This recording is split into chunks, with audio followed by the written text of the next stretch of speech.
Thank you for joining us this afternoon. I'm Farrah Hunt Thompson, Director of Consulting for Greystone.net. I'll be going over some housekeeping items before we begin today's presentation. After the presentation, we'll take questions from attendees. To ask a question, please use the toolbox on the right side of your screen. And due to the size of the audience today, attendees are in listen mode only to cut down on background noises. There's also a short survey at the end of the webinar, and we would really appreciate your feedback. I'd like to welcome our speakers today, Sean Kozey, President of Reason One, and Lauren Miners, Marketing Manager at Reason One. And now I'll turn it over to Lauren to get our presentation started. Well, good afternoon. I want to start by telling you guys a story. A couple of weeks ago, my husband and I went on a camping trip from where we live in Charleston up to Gatlinburg, Tennessee. And we got in the car, plugged it in the GPS, our coordinates, and almost immediately GPS told us, we're rerouting you because there's a road closed. It's going to add about 40 minutes to your trip. All right, great, fine. It's better to know now than later. So we get on our trip and we get up to about Asheville, North Carolina area. And bear in mind, it's April in the South. And suddenly we hit a few snow flurries. And, we're thinking, well, that's kind of pretty. It's sort of nice. And then about 10 minutes later, it turns into full-on blizzard, absolute whiteout conditions. And the temperature keeps dropping as we are climbing further and further into the mountains. As the temperature drops, you know what happens? The roads start to freeze.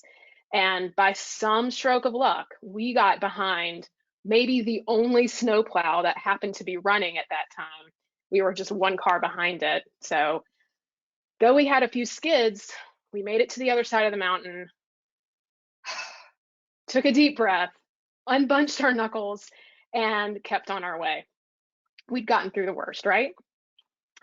We keep going, and then we encounter an actual road closing, not one that GPS had warned us about, a complete surprise. So stop, take stock. What are our options? First option is to go back over the mountain that we just came from, which definitely wasn't happening, or to go the opposite direction, completely around a national park, which would add 2 hours to our trip. It's obvious which one we took. We chose not to go through the mountains, back through the snowstorm. Another 2 hours and a little bit of safety and certainty was worth it to us. But I couldn't help but laugh and think, as we were preparing for this webinar, that this is probably how a lot of y'all have felt in the last year.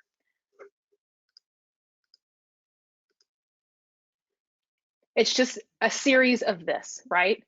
You had a strategy and then COVID happened. Road closed, detours, maybe more detours, or maybe you didn't have a strategy at all, but now these changes that we're seeing in consumer behavior and some of the acceleration of patient technology is making it really hard not to have one.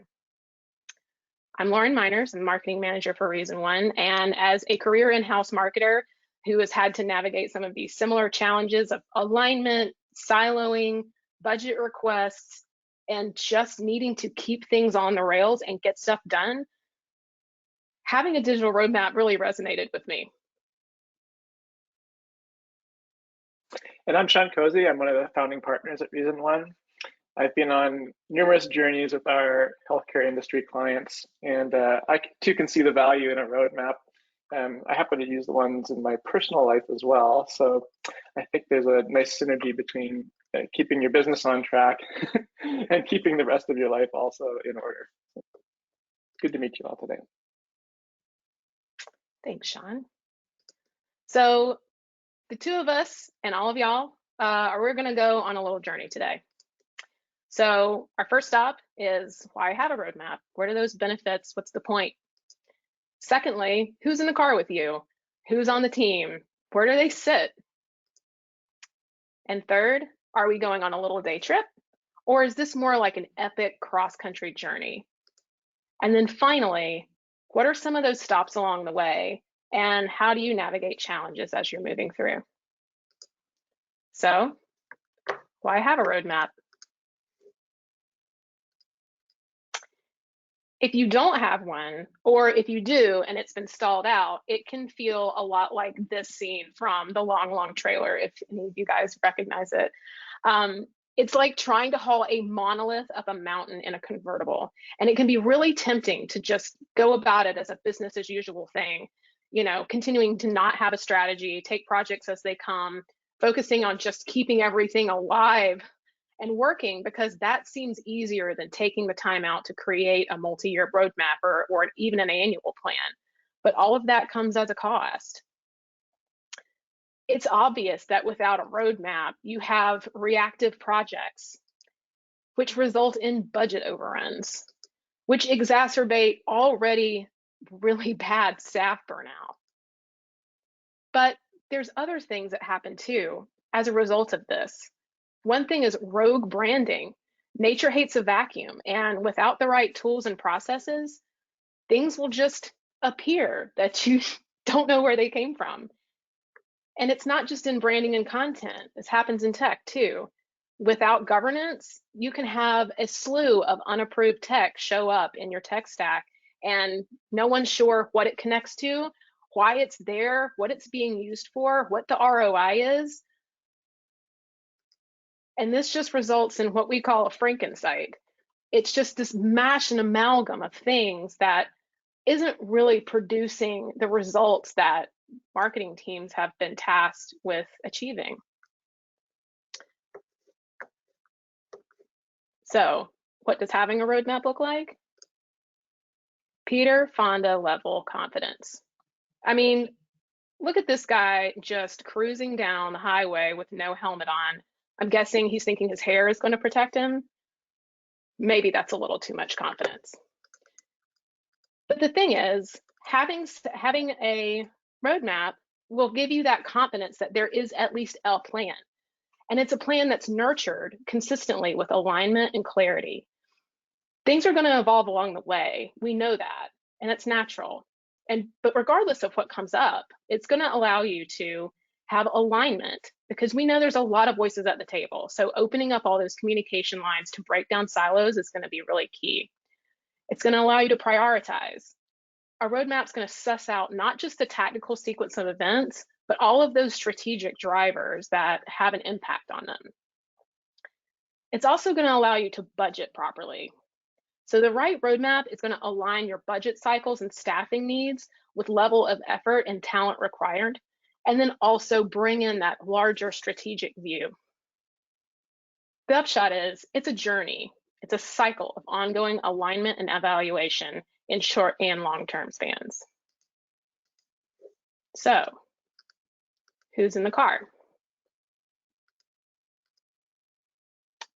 When I was a kid, I remember fighting over seats on long car trips. And my parents did not have one of these station wagons like you see that the Griswolds have.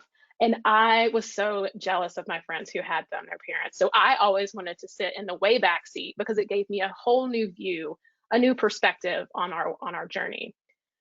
So in this section, we're going to talk about who's in the car, what seats are you fighting for, are there musical chairs, and who is going to be going on this journey with you. So who's involved? First, it's your system leadership. They're going to provide all that strategic context for where the system is going and how digital can help solve some of the issues that the system is facing, and suss out exactly what those issues are. Second, and probably the messiest, is all of your stakeholders. This is your internal teams, your Marcom, and then all of your service lines as well. They all have competing priorities. They're the ones that are coming to you with some of these reactive projects. So getting them to the table early and getting them to voice what they need and how that connects with your overall strategy is going to be key. And then finally, your IS and IT. Obviously, these are the folks that are going to provide in context for infrastructure needs, all the interdependencies of platforms, integrations, compliance issues. all sorts of things. So having these 3 groups at the table in a consistent manner is going to pave the way for a really successful roadmap. And here's the thing. The point of a roadmap is not necessarily to end up with a document. It's to foster these conversations and have alignment amongst these groups and keep those lines of communication open. So, how do we get started? This can feel like a really daunting task. And it is. Getting restarted or getting started is hard, but it's not impossible. Whether you do it all in-house or have a partner to guide you, everyone's going to have to get out and push a little bit. And the first big push is going to be gathering all the information, which, as we know, can be hidden in many different silos in tech that we don't know about. It's going to take some time to suss out all of that info. Regardless of how long the journey is, there's some key things you're going to need to address. So first, aligning with corporate strategy. Seems pretty obvious, but you have to align your digital strategy with that greater corporate strategy that your leadership is paying attention to. What does that mean? Well, it's about what's your position in the market? Who are your competitors, either regionally or for service and treatment options? Looking at all of that and really how you're trying to position as a system. That's going to be different for everybody. Also, are there any acquisition plans in the works? Either are you planning to acquire or be acquired? Digital needs to scale.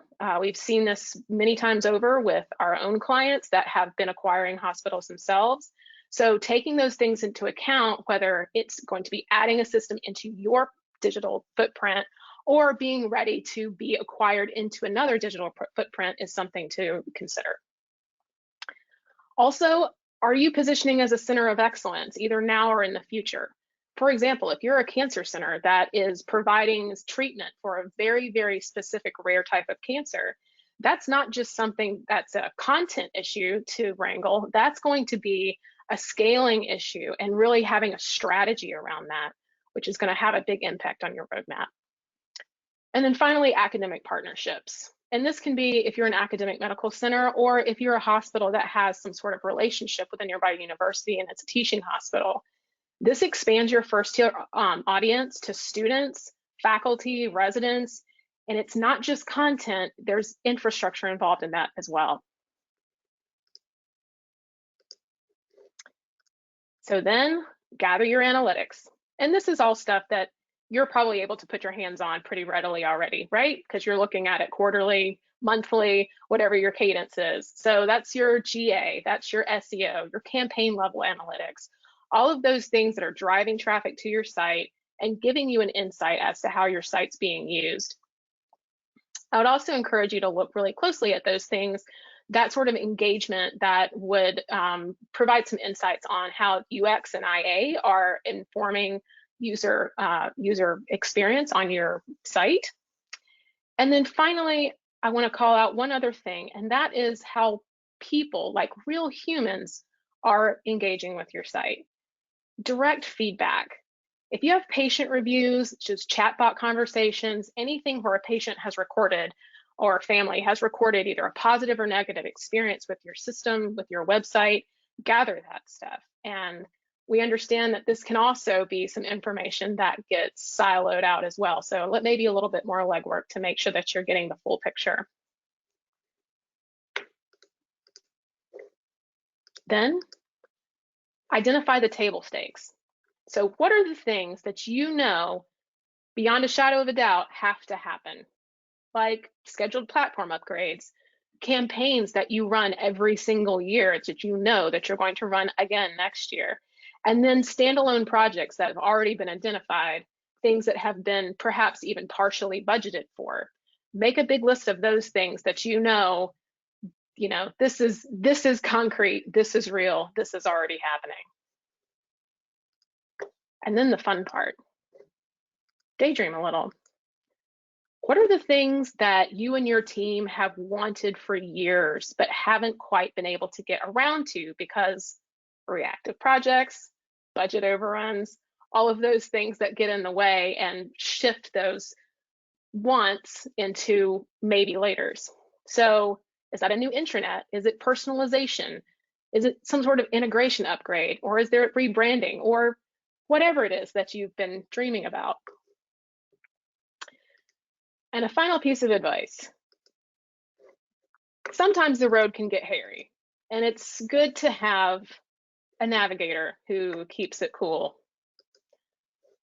So having a trusted navigator, this whole process can be pretty daunting, and there's several benefits to having a partner in some capacity. First, they've already been here. When I travel, I love to use Waze because I know exactly what's happening on the road from other drivers ahead of me, apparently, except for like randomly closed roads.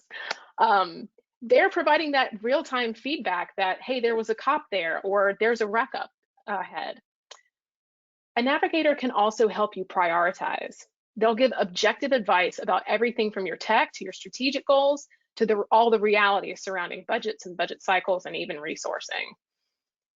And speaking of budget, a navigator can help you clarify that budget, scoping out those known knowns, understanding capital versus operational spend, understanding what investments might be necessary, and if there's any kind of development of a business case necessary to make those things happen.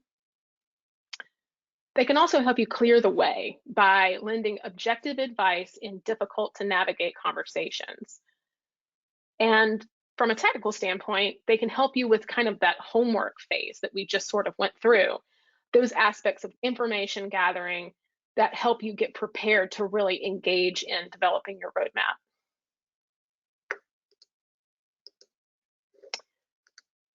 So together, you'll take all of this information and map it out. The audits and research that happen, all of the strategy discussions, and then engaging in a few workshops together to really prioritize and get it right.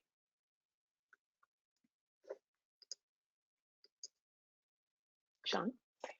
Thanks, Lauren. So I'm going to talk a little bit about actually mapping out the adventure, and to use a travel metaphor, the difference between the day trip versus cross country. So taking a little slice of life for a moment to illustrate, pandemics aside, I'm a big traveler. I love to plot out different adventures. On the sort of short-term, like weekend-style trips, I'm often in New York City on business and or to visit friends, and it's a place I know very well. And for those short types of trips, when I plan them out, I pretty much already know where it is that I want to go. I've got my reservations booked. I've got my plans worked out with the people that I want to see. My goals are pretty clear, and my plan is very much logistics driven. It's about like what I want to get accomplished over a short period of time. It's also detailed, but detailed enough. I like to leave opportunities for spontaneous divergence. You know, I want to linger over lunch a little bit longer. You know, skip heading uptown to see the exhibit at the museum. And this is really about a shorter term plan that requires a level of detail to really sort of get through the journey. On the flip side, when I have the luxury of doing so every few years, I'll sometimes plan much longer adventures. So if I'm setting out on a cross-country trip, I need a completely different set of parameters for planning my roadmap. I need to focus on the big picture. I need to do my upfront research to plan my journey at a high level and build a longer term plan that establishes my goals for the adventure. But it's really about plotting a way forward that's milestone based. It doesn't necessarily have to be detailed in scope. So flipping back to what that looks like in the context of health, we like to build short-term and long-term plans with our clients. A short-term plan is very much something that's more operational focused. It's linked to your business cycle. And this commonly is a one-year timeline, very much linked to things like budgeting and sort of department level planning, so that your plan can actually link to the way that you need to get your work done. On the longer term view, it's much more about strategy and big picture thinking. So we typically have the 1 year plan and a 3 to 5 year plan that really helps to drive the business in terms of what needs to get done in the immediate future versus the longer term goals. And looking at these plans in a little bit more detail, like what actually makes up a 1-year roadmap. So here are the typical elements that we see in most cases. The majority of what you need to plan in a 1-year schedule is really things that primarily you already know need to happen. They're the tasks and ongoing initiatives that your team already has built into your annual operations model. Sometimes it also includes things like capital projects, but those are typically funded or they're already even underway. So you're already going to have to take them into account into your schedule. Within that, you still need to identify things that are needing to undergo change in order to better deliver on your current mix of tasks and initiatives. And you also need to be able to prioritize what you're going to do in terms of a backlog. So what you can do is focus on those things that absolutely must happen and the things that are going to generate the most ROI for the business. Within that, there still should be some room though, however, for incremental innovations and also accommodating initiatives that will address emerging needs. I think we all know that on day 1 of the calendar year, what we think we're going to accomplish and what we need to do often looks pretty different than where we end up. And looking at the 3-year roadmap, it's really about stepping back, about taking stock on your current state and diving into what's working and what isn't. You should be looking at revisiting your digital strategy, making sure that it aligns with any larger changes in your organization's business, and accounting for more seismic shifts in things like stakeholder and audience needs, the business operations, and also the evolving digital and technology landscape. Your multi-year roadmap should really articulate your overall strategy, and it should plot out the key innovations and initiatives and milestones you want to accomplish over the course of a number of years so that you can deliver on your broader strategic mandate. So what actually makes up a 1-year plan? It typically has a few key elements. One is a detailed, prioritized backlog of what it is that you want to accomplish. Also, though, an outline of who is actually going to be accountable for what. You also need clarity on things like your budget and your resourcing parameters for your operational activities and individual projects. And ultimately, you need a view of all of this activity that allows people to see what needs to be done, when, and by whom. So we like to plot things out at Reason 1 for our own marketing initiatives, using a timeline. This one illustrates what different groups are going to be responsible for what elements, what tasks and deliverables we have over the course of the calendar year, and also illustrates the dependencies between any of the activities and the deliverables we're going to create. In contrast, the 3-year roadmap, it does have a different focus, and that focus really is about addressing the major shifts in organizational strategy and digital transformation. So a typical roadmap for a 3 to 5 year period, it will be informed by a digital strategy, and a digital strategy that is updated and revised to reflect your future forward needs, as well as a reflection on what you've accomplished in the past. You still need a timeline, and you need a timeline that plots out the major initiatives and milestones that you anticipate achieving over a multi-year period, but it doesn't get into the weeds of the details of individual projects. Things like high-level, long-range resourcing and budget forecasting, those still need to be a component so you can address anticipated changes in your team skills, in your capacity, as well as things like outsourcing requirements. Also, things like expenditures for capital projects, but it's really about putting markers and placeholders in place so you can forecast and plan for the future. And when we look at roadmaps as a whole, we also like to think about what kind of weight of emphasis needs to go into the elements that will appear on them. One thing that's easy to get lost in the weeds on is to really focus on sort of the big dreams of the big picture. But the reality is most of what your team does over the course of a year, it's more predictable. And it's the types of activities that are annualized or repeated on a regular basis. So we like to take a 70-20-10 approach where the priority is emphasized on must-haves. So things that are business as usual tasks and projects that you know you have to deliver on. These things should take up at least 70+% of what it is that you're going to focus on, and focus on the things that are necessary, that have proven to be successful, and help support things like optimizing your existing digital platforms, delivering on the services and campaigns that generate clear ROI for the health system, and as well just the mundane tasks of like supporting things and keeping the lights on. The next 20%, it's the needle movers. It's things that are focused on innovation, but it's incremental. Stuff that's proposed, but not fully guaranteed to generate new ROI, but yet you want to test out and have the potential really to start differentiating your organization from your peers and competitors. And the last piece of the puzzle, this is reserving the final 10% for being able to really blue sky, for looking at longer term, bigger and bolder needs, for establishing some big, hairy, audacious goals, and doing your research to see what might be possible and what direction the health system needs to move in more generally. So the one thing about the roadmap exercise is that it is important to think about it as the first step in a process. So as Lauren was saying, creating a roadmap for a roadmap's sake doesn't necessarily get you where you need to be. You still need to figure out how to navigate the journey and what's required to make sure that you can achieve your objectives that are set out in your roadmap in the first place. So to be successful, you have to figure out how to navigate that journey and support the roadmap and the outcomes you want to create. I'd like to share a few insights from our experience working with our health system partners.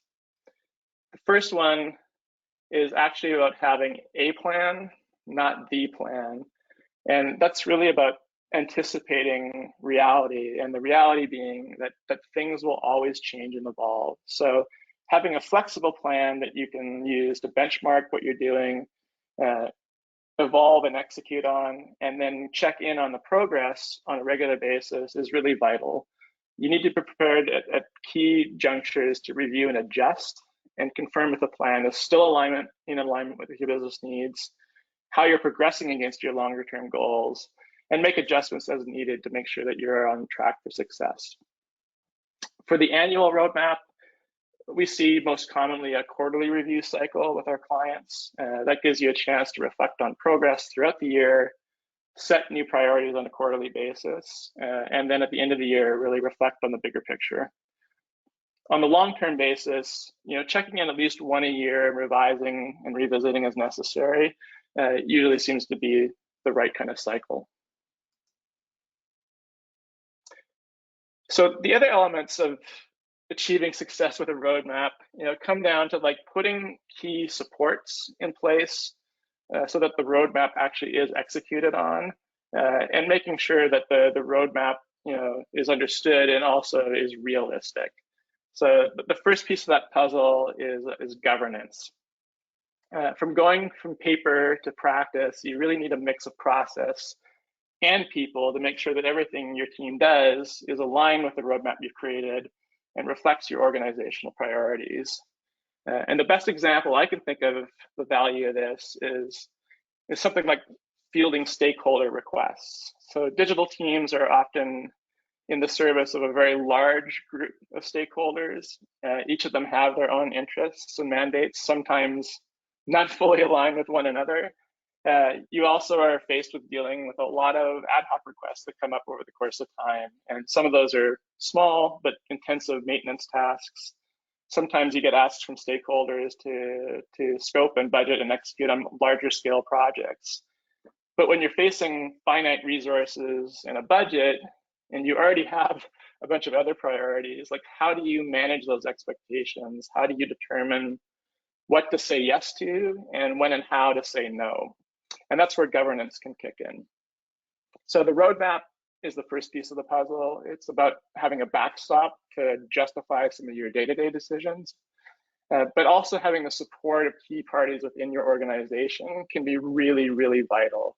So we've seen great success with other health systems where they set up things like executive committees ones that own the roadmap, that are empowered to make big picture calls, and also can represent the overall interests of the organization as well as their different areas of expertise.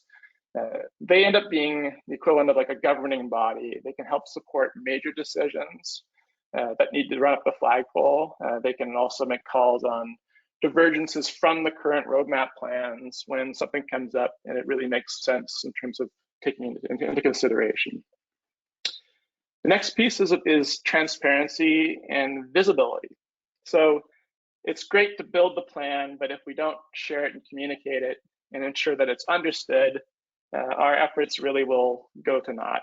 So make sure that you invest the time to include key parties in building and maintaining the roadmap, and don't leave any critical voice behind.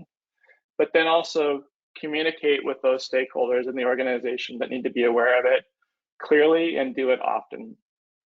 You should deliver the key details of the roadmap to your stakeholders in a way that's easy to digest. So visual short form is great, and following up when necessary to clarify the details. This helps keep everybody in the loop and keep everybody aware as to what the parameters are that are driving decision making and planning. And the last piece of this puzzle, managing the optimism bias. So I think that every time we do a roadmap, I always feel that sort of tug that say, let's do more, let's do better, let's go further and farther this year. But you do have to be realistic about what you can actually accomplish. So be conservative about how many things you throw on the map for your team to accomplish. Account for the inevitable churn. There's always going to be capacity constraints and distractions. And last but not least, build contingency into budgets and into timelines. It's hard when you're getting pushback and people want you to accomplish a lot, but if you're more buffered in your schedules and your resources, you stand a better chance of everybody being happy at the end of the day at the outcome. So then there's the wild card element. Planning is great, but we all know that things happen that we just can't really fully anticipate. So expecting and planning for the unexpected, it feels like a contradiction, but actually there's some value here in investing some time up front to prepare for change. So when the inevitable big disruptions happen, whether it's the pandemic, a sudden budget cut, a merger that does change priorities, these things will come up and they will derail your best laid plans. So really the question is like, how are you going to deal with it when it does happen? And we've seen two tactics that really can make a big difference in terms of how resilient your team is when faced with disruptive change. So the first, the even overstatement. So this is really about taking a look at the goals and the KPIs and the plans that you've built into your roadmap and looking at them through the lens of like ultimately what really does matter. So if you have to make fundamental choices between say A and B, you have parameters that will guide your decision making, and those are clear in advance. And these really are based on value and what people consider to be the most critical things that will need to happen. So a couple of examples. We'll continue to invest in patient experience innovation, even over continuing all of our fundraising activities. We'll prioritize building team capacity in-house, even over investments in new tech. They're decisions that nobody wants to make, but you're constantly faced with doing so over the course of a year. And the second piece is really about scenario gaming. So as much as things are unpredictable, a lot of the things that cause disruption to our teams, they're pretty predictable in other ways. So we don't necessarily know what curveballs we're going to get thrown over the course of the year or over the course of a few years, but we can look at our past history and we can also look at the risks that we know we're facing going forward and game out some of those scenarios to figure out what to do if and when certain things happen. I think these two tactics are things that really make the difference between change being enormously painful and really a giant barrier to success, and something that actually is anticipated, to some degree even embraced.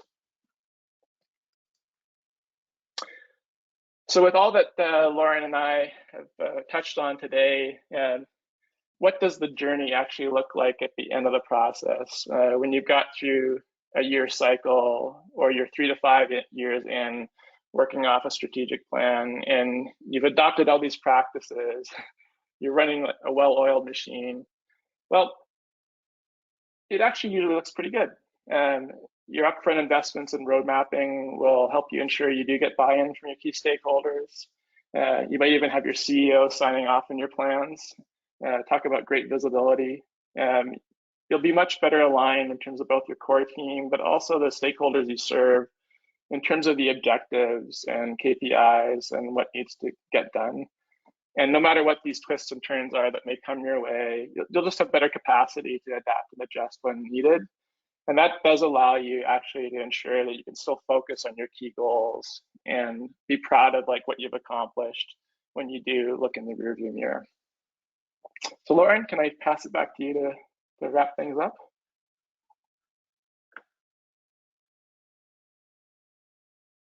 Absolutely.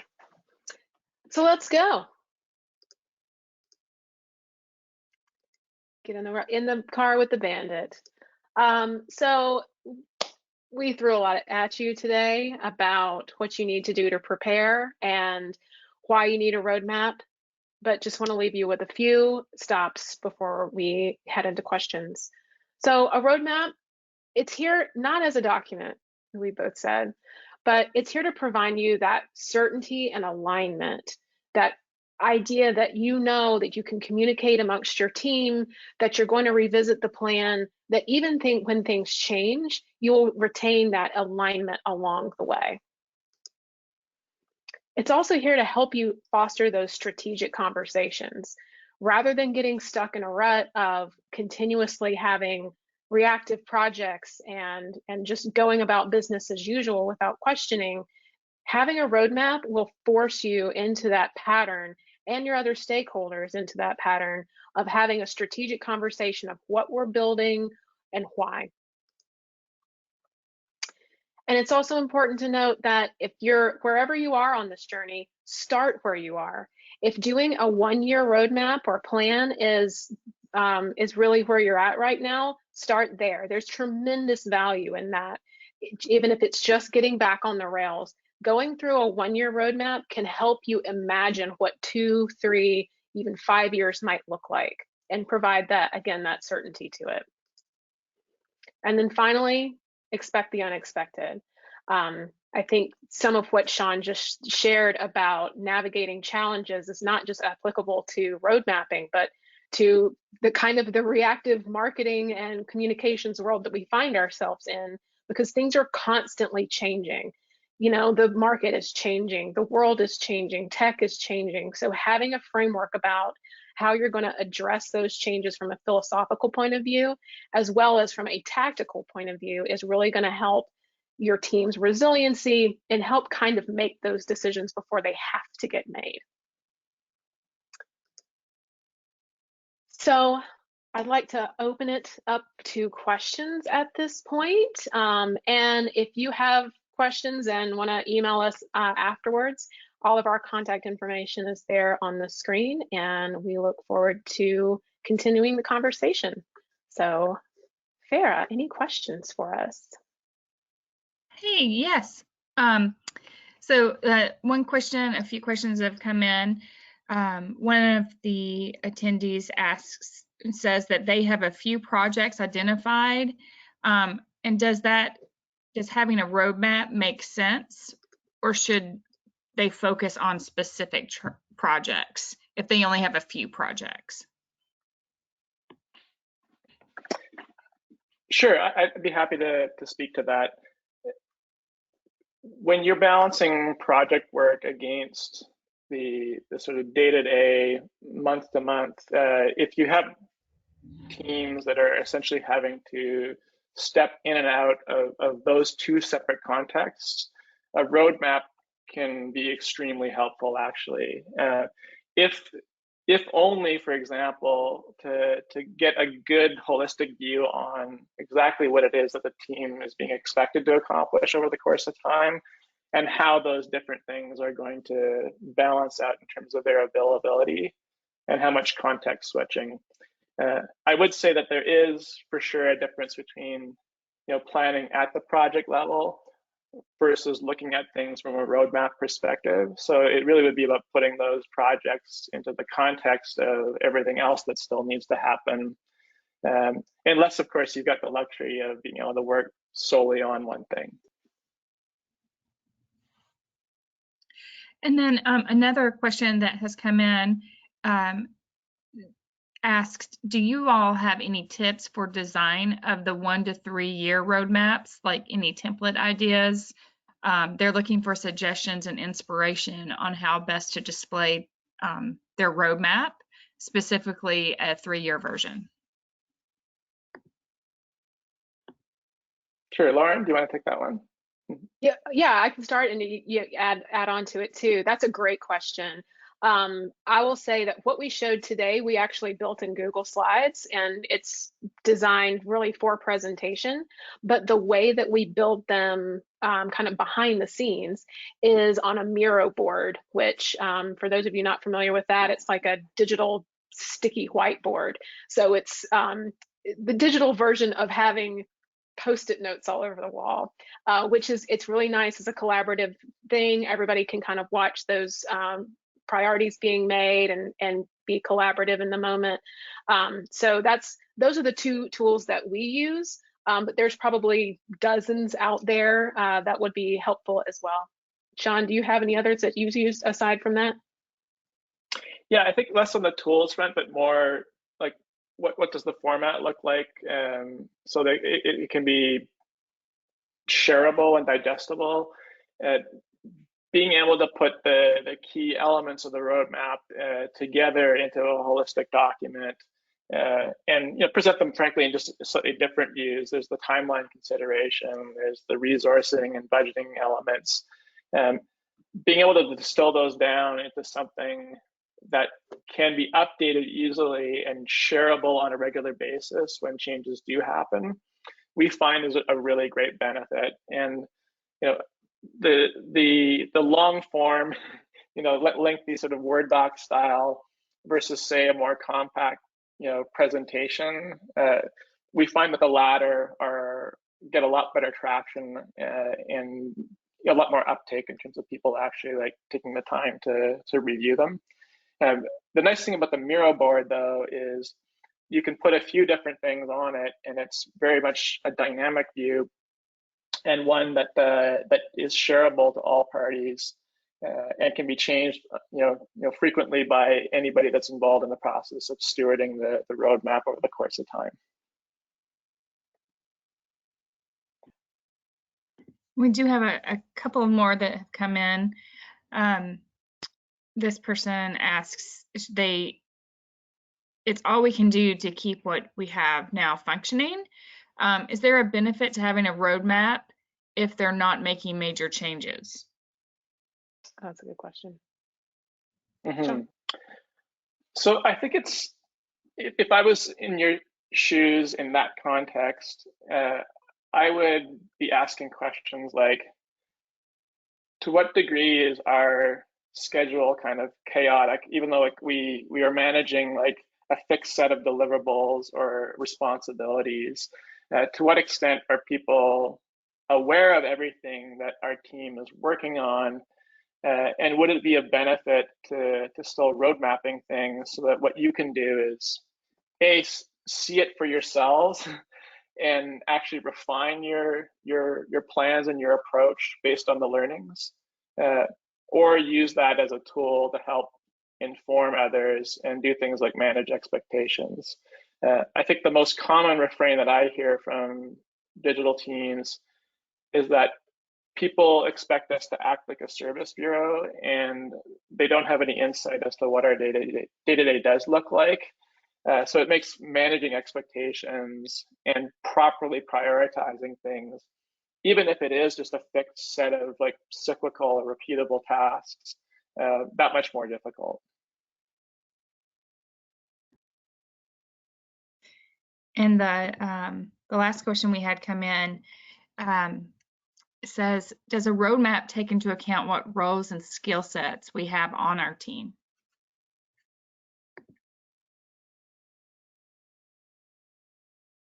Lauren? To some degree, yes. So one of the things that we noticed even in our own road mapping exercise was when you see the volume of tasks to be done, it really clarifies how many people need to be involved to make them successful. So in the sense that a roadmap is there to guide conversations, absolutely. I mean, that's something that we have identified for clients and gotten into some of those discussions with several clients. I think one of our larger nonprofit clients, we did that for, had some recommendations for team members, skill sets, move some folks around, do a little bit of hiring. So yeah, absolutely. Yeah, and I would add that especially with regard to like large projects that are funded out of capital budgets that often need a whole new level of resourcing, the details of those types of questions are addressed more at that project planning level.